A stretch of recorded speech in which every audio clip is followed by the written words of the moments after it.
Hey there and welcome. Are you a woman who is unapologetically ambitious, but you're also deeply focused on honoring God, loving your family well, and pursuing meaningful work?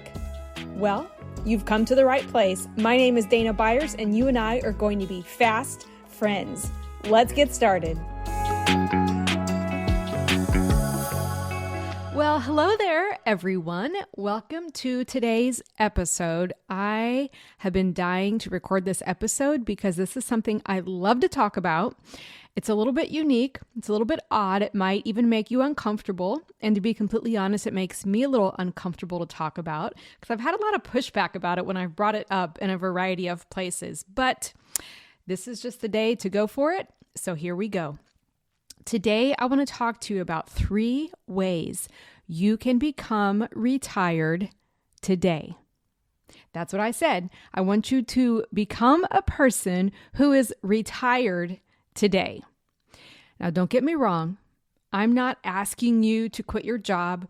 I'm not saying that you need to find a very quick way to be able to cover your expenses day to day.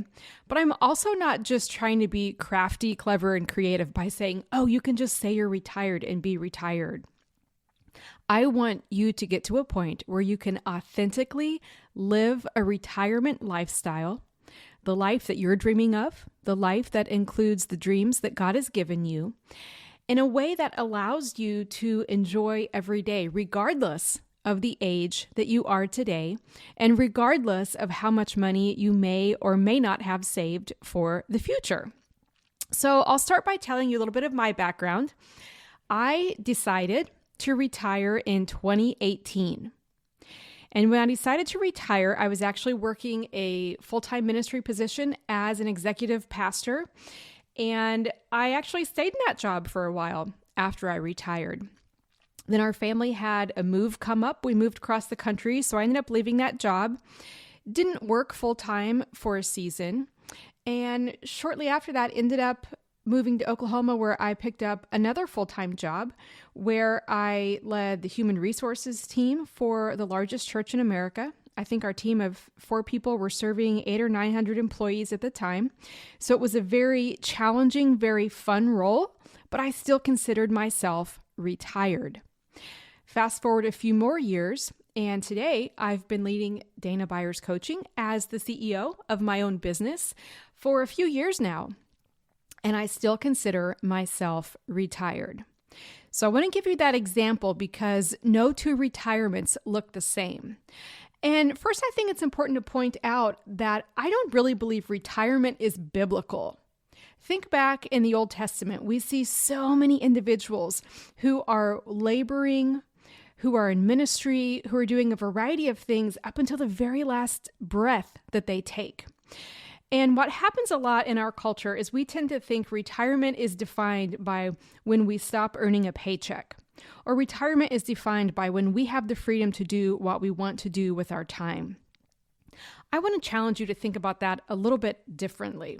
And if we're considering retirement as something that we're doing everything we can right now to get towards, it might feel like something that is very far off and maybe even impossible. If you're like me, I love reading about finances. I have a degree in finance. I'm always just kind of for fun, for a hobby, reading articles in the media to learn more about different stats and things that are going on in our current economy. And I find it fascinating that there are often articles written about various generations and how prepared we may or may not be for retirement. And what's especially interesting is all those articles are referring specifically to how much money someone has in the bank. So I want to take a step back for a minute and think about the fact that neither you nor I, whether someone follows Jesus or not, none of us gets to take with us what we have in our bank accounts.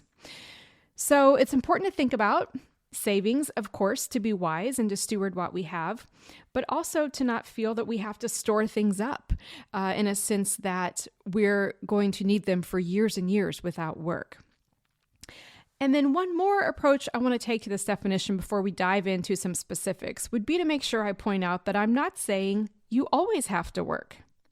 What I am saying is this is an invitation for you to really reconsider what retirement means to you. If it's not something that you're biblically commanded to do, but it's also not something that you want to view exactly as we view in Western culture, which is there's a specific day in your life when you decide you'll never work again and you have enough money in the bank to do all the things you want to do. If you're willing to kind of turn those definitions on their heads, we're going to have a fun conversation today. So like I said, I retired in 2018. I have still worked challenging and rewarding full-time jobs since then. But a few things that shifted were my focus on how much money I earned. And a few things that shifted were my focus on the impact I wanted to make. So when we think first about retirement, I want you to entertain the idea that not working is really not an option. And of course, that depends how you define work, but you might live well into your 80s or 90s, and each day you're going to get up and do something. So if you're able to develop a habit now, regardless of the age you are, develop the habit now of identifying what you want your day to look like, your time spent becomes less about work or where you go to earn a paycheck, and it becomes more about how you're spending each day. When we think about retirement, we think so much about money and savings and stewarding money, and that's important, and that's a way we want to honor God with all that He's given us. But we also want to steward our time. Where are we investing our time? You are giving your time in exchange, likely for a paycheck somewhere. And for those of you who are listening who are maybe not working right now, you might even be a stay-at-home parent. I have done that for years myself. And believe me, I understand you are exchanging your time for something, right? You're investing your time and making sure that children, your beloved, precious children, are getting the best of you. So I want to look at retirement more holistically instead of something that's just meaning that we no longer have a work agreement somewhere. And I think the best way to do that would be to look at 3 areas of your life that you can really assess them and identify, okay, how ready am I to embrace this retirement mindset so that I can decide today I am retired. Okay, so the first belief that you must have in order to be able to retire today is to know that you are not required to stay at your current job. You can leave anytime you want to. And you're saying, well, no, Dana, I'm dependent on the paycheck. I'm dependent on the healthcare, or I started this company for goodness sakes. I could never leave it. Now, I'm not saying you should leave, but I want you to have a strong belief and awareness to give yourself permission that if something went really wrong, if there were some significant toxicity or money issue or a lack of flexibility that your family needs, that you would give yourself permission to leave that job and find another creative way to pay the bills using the gifts that God has given you. Okay? That's one belief I want you to consider in order to be able to retire. Again, in no way am I suggesting you leave your job, but I am wanting to make sure you give yourself the permission to think through how incredibly creative you are and how possible it would be for God to give you a different opportunity if there were a better place for you to invest your time in exchange for the money that you're earning. A second belief to consider is you must know that you are trustworthy in managing your finances.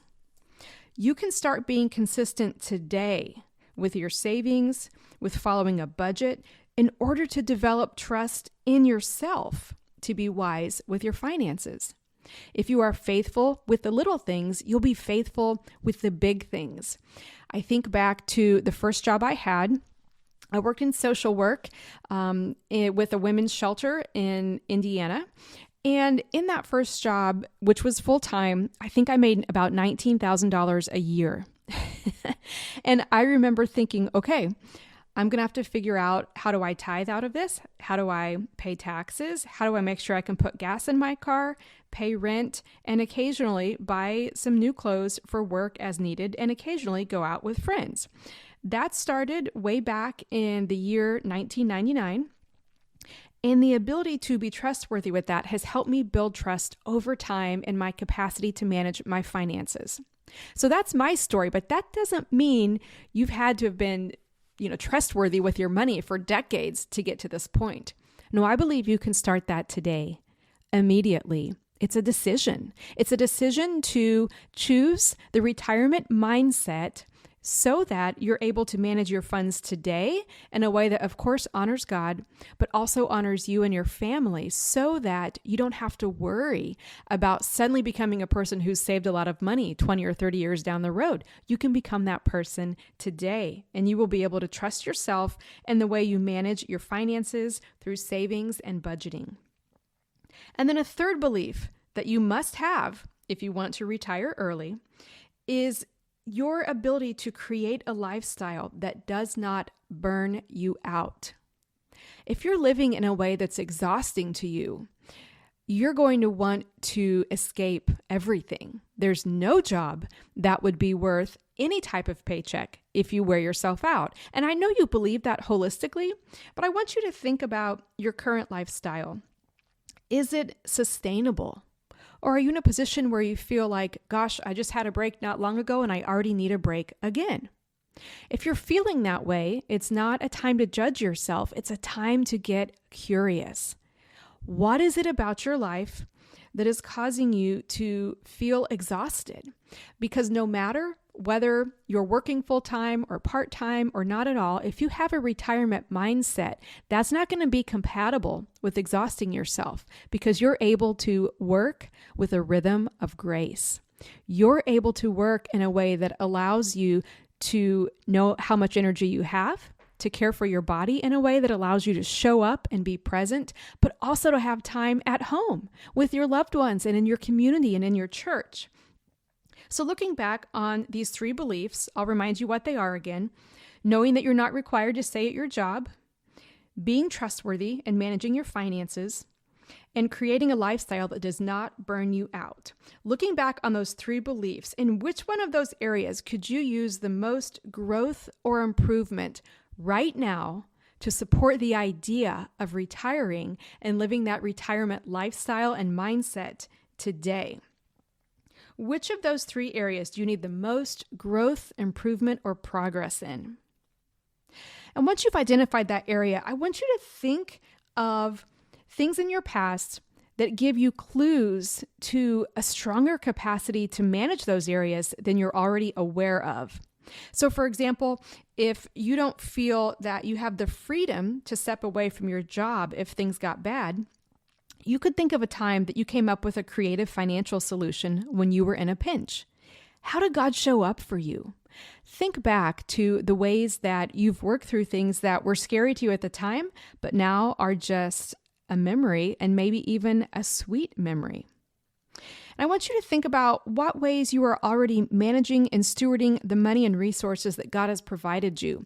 If you're struggling to believe that you can manage your finances well and be consistent, identify the ways that you are already managing and stewarding the money and resources God has provided you to give you evidence to stay the course and maybe even step up the strength and capacity with which you are managing your finances through budget and savings.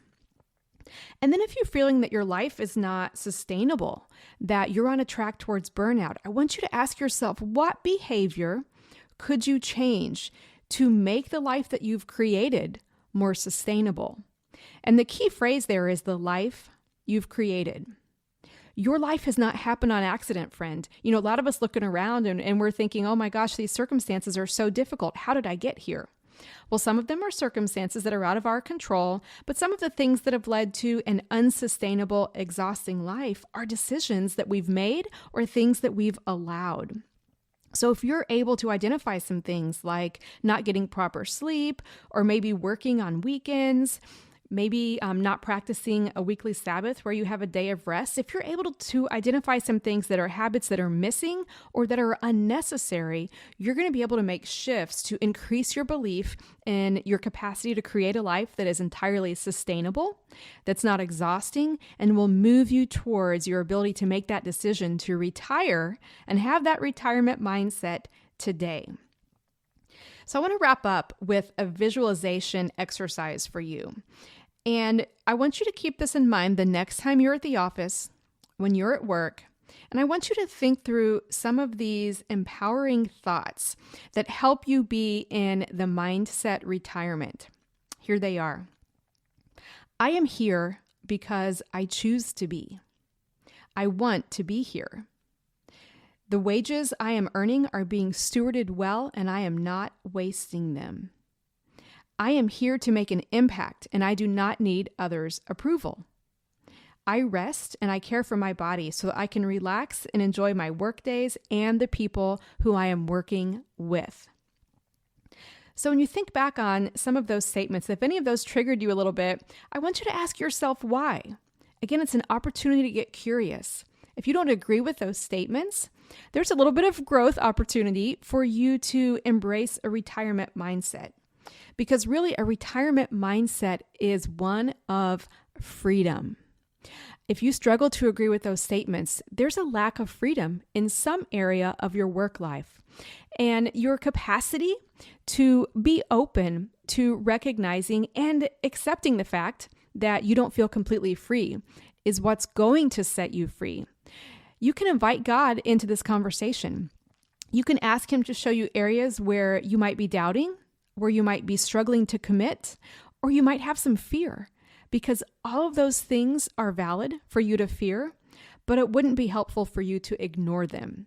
So I encourage you to pause for a little bit, think about what retirement would look like for you. How would you spend your day? Who do you want to invest in? And you're thinking less about your earnings and more about your impact, your use of time, your physical, mental, spiritual, and emotional health based upon how you are spending your days. All right, friends, that is a brief introduction to how you can begin your retirement today, how you can develop that retirement lifestyle. I would love to hear from you, your thoughts about it. Go ahead and send me an email at dana@danabyerscoaching.com if you have questions, thoughts, stories to share. I always love hearing from you. I want to thank you so much for joining me for this episode, and I'll see you really soon. I'm so glad you joined me for today's episode. I don't know if you know it, but our conversation doesn't actually have to end right here. In fact, if you go on over to danabyerscoaching.com, I have a bunch of resources available. Take a look, see what's available, see if any of them would benefit you in the specific season that you're facing in your life right now. I'll see you here next week.